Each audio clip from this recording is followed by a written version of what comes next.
Ada macam tu lah buih tu. Kita tengok macam buih ombak di lautan. Tak ada apa pun. Nampak dia gagah. Tapi sampai masa tak jadi apa. Jadi kata Nabi SAW, kamu ni kotor itu ramai, tapi kamu seumpama buih di lautan, buih air di lautan ataupun air bah. Tak ada apa. Kan? Tak ada apa yang boleh dibanggakan dengan ramainya umat Islam pada waktu ini. Pada waktu itu kata Nabi SAW. Waktu ni waktu itu ialah waktu sekarang lah. Macam saya kata tadi, apa kita boleh bangga? Dalam negara Malaysia 10 orang jutawan terkaya dalam Malaysia, yang Muslimnya seorang je, Tansy Said Mukhtar Al-Bukhari. Seorang. Yang lain semua non Muslim. Ananda Krishnan ke, Robert Buah ke, Tan Bengkeng ke, Vincent Tan ke, semua tu non Muslim. Yang Muslim seorang je, Tansy Said Mukhtar Al-Bukhari. Cuba kalau pergi Universiti Sereti, 10 pelatih, 9 Muslim, seorang yang non Muslim. Terbalik. Sedih kita. Sedih. Kemudian Nabi SAW menyebut, wala yanzi'anna Allahu min suduri aduwikumul mahabata minkum. Dan Allah akan mencabut rasa gerun terhadap kamu dari hati musuh-musuh kamu. Berbeza dengan umat Islam pada zaman Salafus Salih. Apa zaman Salafus Salih? Zaman 300 tahun awal umat Islam. Kurun yang pertama, kedua dan ketiga. Ya Nabi, khairul quruni qarni, thumma yalunahum, thumma yalunahum, thumma yalunahum. Sebaik-baik kurun ialah kurunku, kata Nabi. Thumma yalunahum, kemudian yang mengikuti mereka, yang menuruti mereka, thumma yalunahum, dan yang menuruti mereka. Maknanya kurun pertama, kurun kedua dan kurun ketiga. Kalau generasinya, generasi sahabat, generasi tabi'in dan generasi tabi'in, itulah dia salafus salih. Generasi sahabat, kita tahu sahabat-sahabat Nabi bersama dengan Nabi SAW. Generasi sahabat ni 100 tahun. Ada sahabat yang akhir sekali wafat pun meninggal pada tahun 110 Hijrah.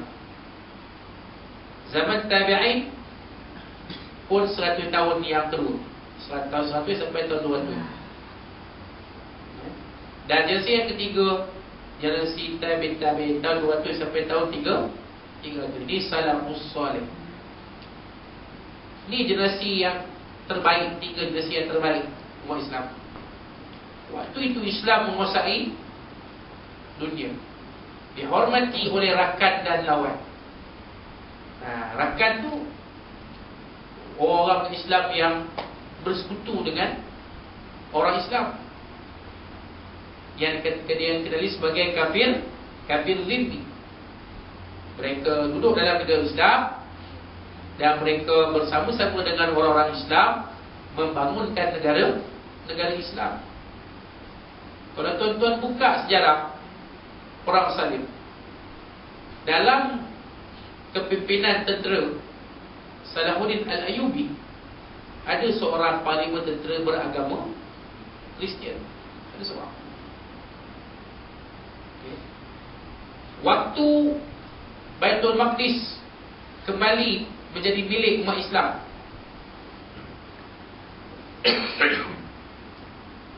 orang Kristian Baitul Maqdis meraihkan kejayaan itu dengan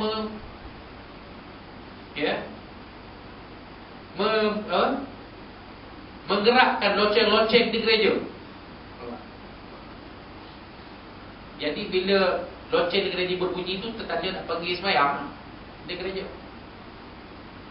Maka Panglima Tentera Salahuddin Alayubi yang bagi setia ni mohon izin daripada Salahuddin nak pergi ke gereja. Ya. Tuan, izinkan saya untuk pergi ke gereja sebagai tanda kesyukuran saya kepada Tuhan kerana hari ini Baitul Maqdis kembali kepada tangan kita, kembali kepada kita. Memang.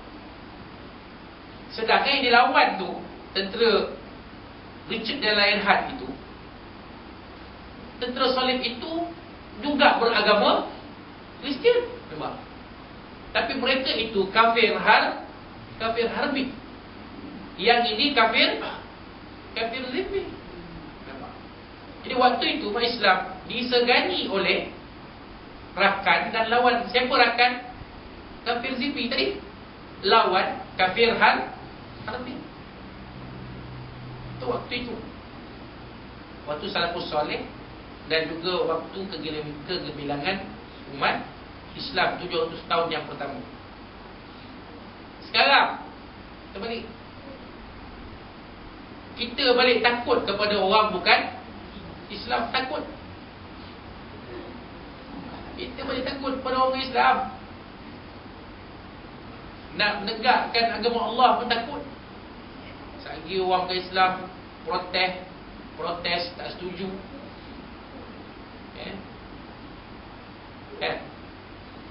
Tak setuju Islam ni dilaksanakan sebagai undang-undang negara. Jadi kita takut nanti orang ke Islam tak sokong kita. Apa kena-kena? Kita adalah majoriti. Kalau semua orang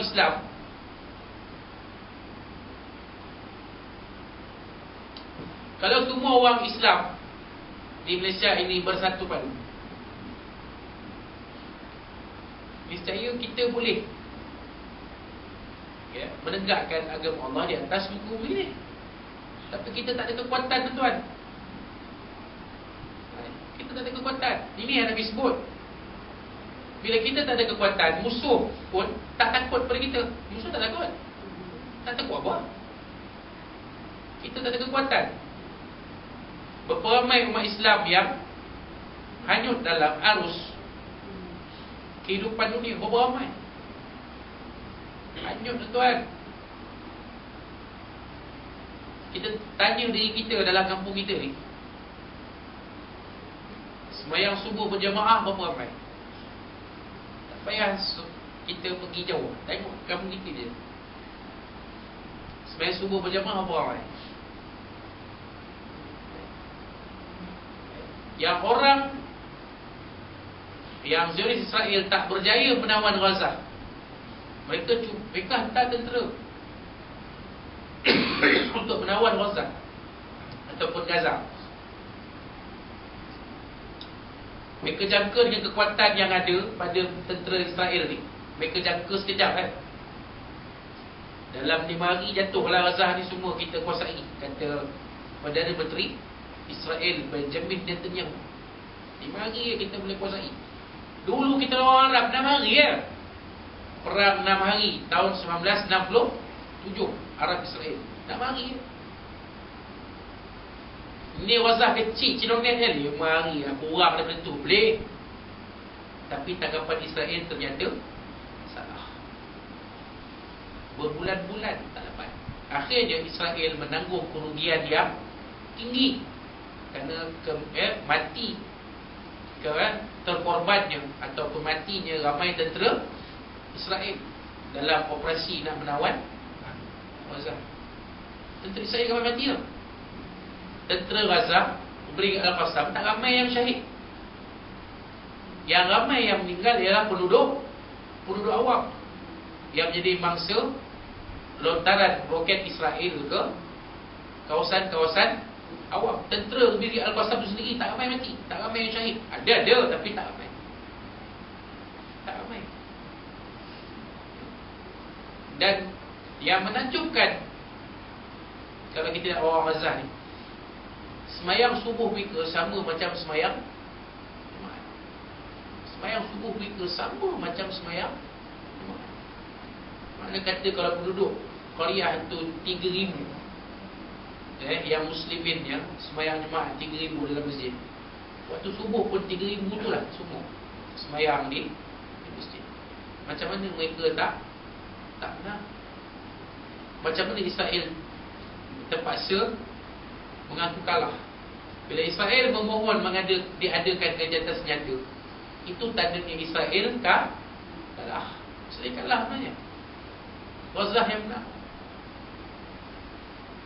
Bukan Israel yang menang. Israel tak menang. Kalau Israel menang, dan tentu seluruh Gaza itu dikuasai oleh tentera Israel. Macam mana tentera Amerika menguasai Iraq dalam tempoh beberapa hari saja. Mari kita lihat